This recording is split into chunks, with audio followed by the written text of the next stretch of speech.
Alright guys, I'm showing you a very special bullet with a very special purpose. This is an accurate mold, 46160B, and I created this for one specific purpose. I want a conical to work in a unmodified Pietta 1860 Army. So if you have one of those, stay tuned because this is pretty cool.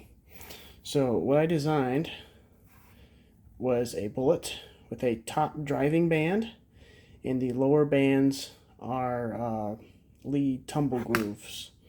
There's a beveled base.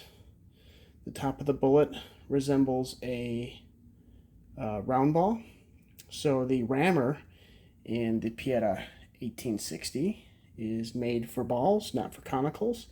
So I am mimicking the conical here. Okay. Now, I like to dip loop these. I heat the bullets and I dip it in hot lube, and then that's enough lube for the ridges.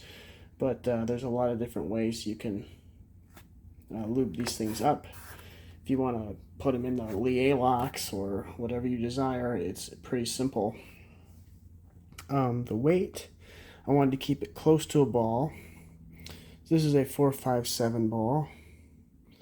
You may already know what these weigh. That's coming in at 142.8. These are a little heavier, but you can see the profile is very close to a ball. And the weight of these is 167, about 167, 168. So let's see if it works. Now, I don't have anything to hold my phone, so I'm going to do this hopefully one-handed and not make a fool of myself.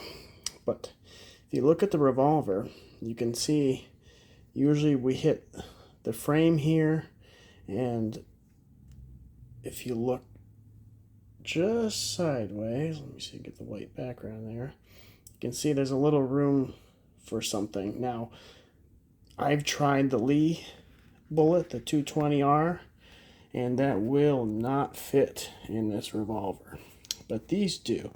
And I'm going to have to put my phone down to put the bullet in the chamber, but I'll show you what that looks like. Alright, doing this the best I can, guys. So the bullet drops in pretty easily. You just have to line the chamber close to the ramming port to get enough room to put it in. You're kind of putting it in sideways. You can see the profile of the bullet fits perfectly through that notch, and the driving band is not interfering with the frame. And I'm rotating it right and left, and that conical bullet should work just fine. And like I said, the profile matches the rammer, so you don't have to modify the rammer or take a Dremel to your beautiful 1860 Army. And I obviously don't get any money for selling these molds. I'm just making this video so you can see for yourself.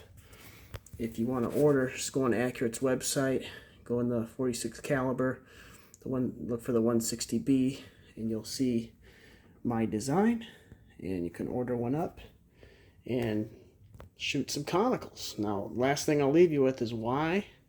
It's because you don't have to mess with lube. It's a time-saving thing. So if I have pre-lubed conicals, I don't have to smear gunk on top of the cylinder. If you're loading under the ball, you know, you got to put a wad and then put some stuff, or you're doing felt wads and then you're reducing your capacity in the chamber.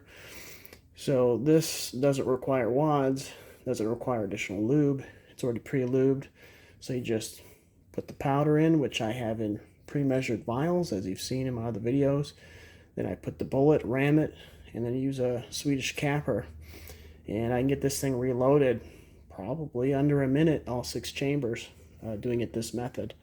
So more time shooting, less time loading.